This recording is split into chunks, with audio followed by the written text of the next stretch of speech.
তুমি তো কথার ফুল ছোড়ো না, ছোড়ো কথার তীর। তোমার ভাষায় প্রেম থাকে না থাকে ঘৃণার ভিড়। কেমন ভালো মানুষ তুমি, তোমার কেমন ভালো মানুষ তুমি, তোমার মুখের ভাষাই তো তার প্রমাণ।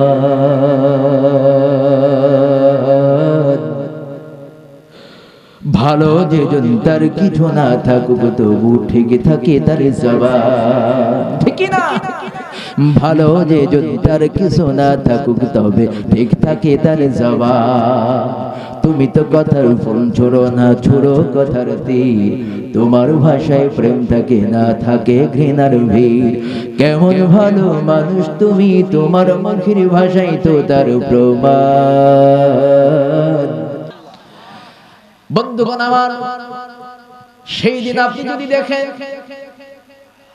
দক্ষিণ জন বেজাকোলাতে আল্লাহর রাসূলের শানে, আল্লাহর শানে বরত্ব ঘোষণা করা হয়েছিল, দরুদ প্রেরণ করা হয়েছিল। আর আপনি মাহফিলের ভেতরে থাকতে পারেন নাই, আপনি ছিলেন না। অথচ রাসূলের শানে, আল্লাহর শানে আল্লাহ তাআলা আজকে তার পুরস্কার দান করতেছেন। আপনি বলুন তো দেখি, ওই দিন যারা এই মাহফিলে থেকেছিল তারা আল্লাহর পুরস্কার লাভে ধন্য হবে। আপনি যদি না থাকতে পারেন, আপনি পুরস্কার পাবেন নাকি? মন খুশি হবে? কথা কয় না, মন খুশি হবে?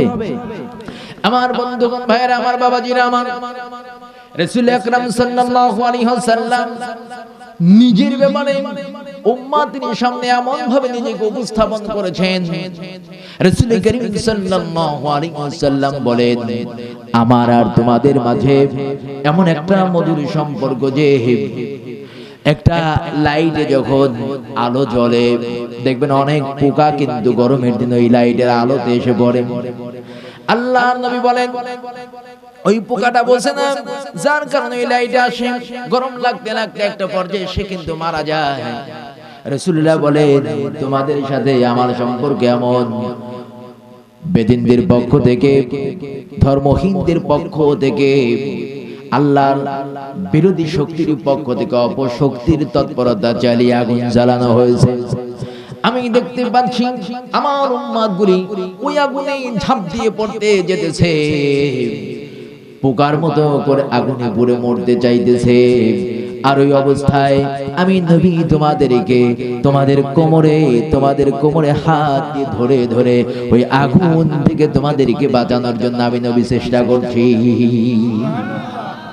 আমার ভাইরা, বাবাজিরা আমার, রাসূল আকরাম সাল্লাল্লাহু আলাইহি ওয়াসাল্লাম কি আল্লাহ রাব্বুল আলামিন এই পৃথিবীর বুকে সবথেকে বড় শ্রেষ্ঠতম নিয়ামত, শ্রেষ্ঠতম অনুগ্রহ, শ্রেষ্ঠতম দয়া করে আপনার আমার জন্য এই পৃথিবীতে তাকে পাঠিয়ে দিলেন। বলেন আল্লাহু আকবার। চাঁদের চেয়ে সুন্দর আমার প্যারা রাসূল, তার রূপেতে ধন্য হলো তামাম নিখিল কুল, তার রূপেতে ধন্য হলো তামাম নিখিল কুল। যেন আল্লাহ নিজের হাতে বানিয়েছেন তারে, তাই তো তিনি দরুদ পড়েন নবীর উপরে। যেন আল্লাহ নিজের হাতে বানিয়েছেন তারে, তাই তো তিনি দরুদ পড়েন তার উপরে। হুরমালার ইনসানেরা তাহার প্রেমে মাতোয়ারা, হুরমালার ইনসানেরা তাহার প্রেমে মাতোয়ারা, তাই তো আমি তাহার প্রেমে হয়েছি ব্যাকুল। চাঁদের চেয়ে সুন্দর আমার প্যারা রাসূল, তার রূপেতে ধন্য হলো তামাম নিখিল কুল, তার রূপেতে ধন্য হলো তামাম নিখিল কুল, তার রূপেতে ধন্য হলো তামাম নিখিল কুল।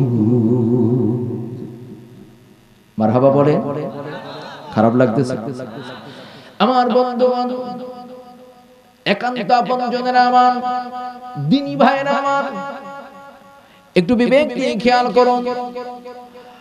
তাওরাত কিতাবের পণ্ডিত ছিলেন তদানীন্তন জামানায় আব্দুল্লাহ ইবনে সালাম।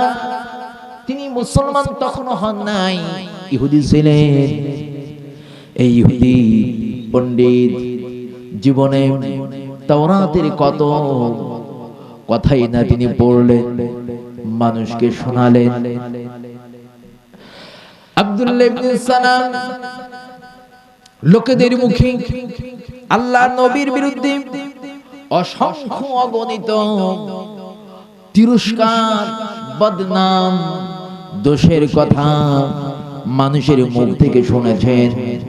স্বয়ং আল্লাহর নবীকে নিজের চোখে দেখে তা প্রমাণ করার জন্য তিনি রাসূলের দরবারে চলে গেছেন। আল্লাহু আকবার। রাসূল আকরাম সাল্লাল্লাহু আলাইহি ওয়াসাল্লামের দরবারে চলে গেছেন।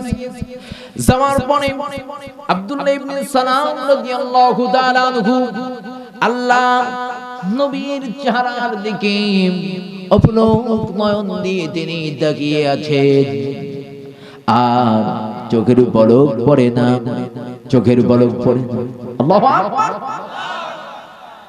আমার বন্ধুগণ, ভাইরা আমার, বাবাজিরা আমার, আব্দুল্লাহ ইবনে সালাম যখন তার চোখের পলক পড়ে না, রাসূল আকরাম সাল্লাল্লাহু আলাইহি ওয়াসাল্লাম তখন পর্যন্ত তাকে কিছুই বললেন না, কিছুই বললেন না। রাসূল করিম সাল্লাল্লাহু আলাইহি ওয়াসাল্লাম আল্লাহ রাব্বুল আলামিনের পক্ষ থেকে একটা কথার ইঙ্গিত না পাওয়া পর্যন্ত, অনুমতি না পাওয়া পর্যন্ত কাউকে কিছু জবান দিয়ে বলতেন না। আর আমার সমাজে এমন মানুষের বড়ই অভাব রয়ে গেছে, যারা জীবনে সত্য কথা তো কয় না, মিথ্যা বলতে তারা দ্বিধাবোধ করে না। এমনকি এই মিথ্যার আশ্রয় করতে করতে এই মানুষগুলির জীবন এমন হয়ে গেছে, মিথ্যা ছাড়া আর কিছুই বলে না। এমন মানুষ সমাজে নেই। আবার অনেক মানুষ আছে যে মানুষগুলি মানুষকে খোঁটা না দিয়ে তারা কিছুই বলে না, তারা কিছুই বলে না, মানুষকে শুধু খোঁটার কথা শুনিয়ে দেয়, মানুষের মন ভেঙে দেয়, কিন্তু মানুষের মন কিন্তু তারা গড়ে না। কথা বলেন ঠিক কিনা? এমন মানুষের অভাব সমাজে বেশি না কম? বেশি। সমাজে এই শ্রেণীর মানুষই বেশি। দেখবেন এই একজনের বিরুদ্ধে আরেকজনের কাছে, আরেকজনের বিরুদ্ধে আরেকজনের কাছে কুটলামের অভাব আছে। এই যে একজনের বিরুদ্ধে সগলখুরি বলা হয়, এটাকে একজনের বিরুদ্ধে আরেকজনকে লাগিয়ে দেওয়া, খেপিয়ে তোলা। এর ফল খুবই খারাপ। আর এটা যদি না থাকে, এর ফলটা সমাজের বুকে এত সুন্দর শান্তিপ্রিয় একটি অবস্থা তৈরি করে, যাতে সমাজের মানুষ শান্তি পায় এবং সমাজের মানুষগুলি খুব আরামের সাথে জীবন যাপন করতে থাকে। কথা বলেন ঠিক কিনা? বন্ধুগণ আমার, এই জন্যে আল্লাহ সুবহানাহু ওয়া তাআলা তিনি এমন কিছু মানুষদের জন্য এমন কিছু কথার ব্যবস্থা করেছেন, আবার এমন কিছু মানুষের জন্য এমন কিছু কথার ব্যবস্থা রেখেছেন, কোন মানুষের কথায় কোন মানুষের মন ভালো হয়ে যায়, আবার কোন মানুষের কথায় কোন মানুষের মন একেবারেই ভেঙে যায়। ঠিক কিনা বলেন? এই খুঁটা দেওয়া স্বভাবের মানুষ সমাজ বেশি থাকার কারণে সমাজ আজকে অশান্তিতে লিপ্ত আছে। কথা বলেন ঠিক কিনা? একান্ত আপনজনের আমার, একটুখানি বিবেক দিয়ে কান লাগান। আব্দুল্লাহ ইবনে সালাম রাদিয়াল্লাহু তাআলা আনহু আল্লাহর নবীর চেহারাটা দেখে তিনি আবেগ আপ্লুত হয়ে পড়লেন, পছন্দ করে ফেললেন। দেরি করলেন না, আল্লাহর নবীকে ডেকে বললেন, ওগো পয়গম্বর, আপনার চেহারার দিকে দেখে আমি বুঝতে পেরেছি যে আপনি আল্লাহর নবী, কারণ দীর্ঘক্ষণ আপনার চেহারা থেকে আন্দাজ করেছি।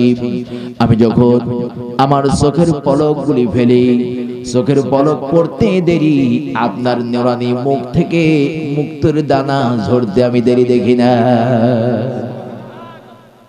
আমার বন্ধু ভাইরা আমার, বাবাজিরা আমার একটু খেয়াল করেন, আব্দুল্লাহ ইবনে সালাম রাদিয়াল্লাহু তাআলা আনহু আল্লাহর নবীর কাছে তার চেহারার সৌন্দর্য দেখে, মলিনতা দেখে মায়ায় পড়ে গেলেন, ইসলাম কবুল করলেন। বাড়িতে চলে যেতেছেন, রাস্তা দিয়ে যায়, রাস্তা দিয়ে ইহুদি লোকেরা আব্দুল্লাহ ইবনে সালামকে তিরস্কার করে, ও আব্দুল্লাহ তুমি কার কাছে গিয়েছিলে? মুহাম্মাদের কাছে। সেই মুহাম্মদ থেকে দূরে থাকার জন্য আমরা কানে তুলা ব্যবহার করি, তুমি নাকি তার হাতে হাত থেকে ইসলাম কবুল করেছো, তার সাথে মিলে গেছো, জীবন বরবাদ করে দিলে, তোমার কপাল শেষ। বলে নাউজুবিল্লাহ। আল্লাহর রাসূলের শানে যদি কেউ আসে কপাল পড়ে না ভালো হয়। আপনারা কি চিন্তা করেন? ওদের চিন্তা আপনাদের উল্টো, ঠিক কিনা? তুমি তো কথার ফুল ছোড়ো না, ছোড়ো কথার তীর, তোমার ভাষায় প্রেম থাকে না, থাকে ঘৃণার বিষ, ঠিক কিনা? সমাজে এমন মানুষ আছে না যে তাদের কথা শুনলে মানুষের গা জ্বলে যায়, কিন্তু কিছু কিছু সময় তাদেরকে প্রতিবাদ করতে পারে না, কারণ প্রভাব, প্রতিপত্তি, টাকা পয়সা, ক্ষমতা, লোকবল সব দিক দিয়ে তারা স্বয়ংসম্পূর্ণ, এই কারণে অহংকার করেছে, মানুষকে মানুষ মনে করে না। খারাপ লাগতেছে আপনাদের? তুমি তো কথার ফুল ছোড়ো না, ছোড়ো কথার তীর, তোমার ভাষায় প্রেম থাকে না, থাকে ঘৃণার ভিড়। কেমন ভালো মানুষ তুমি, তোমার কেমন ভালো মানুষ তুমি, তোমার মুখের ভাষাই তো তার প্রমাণ।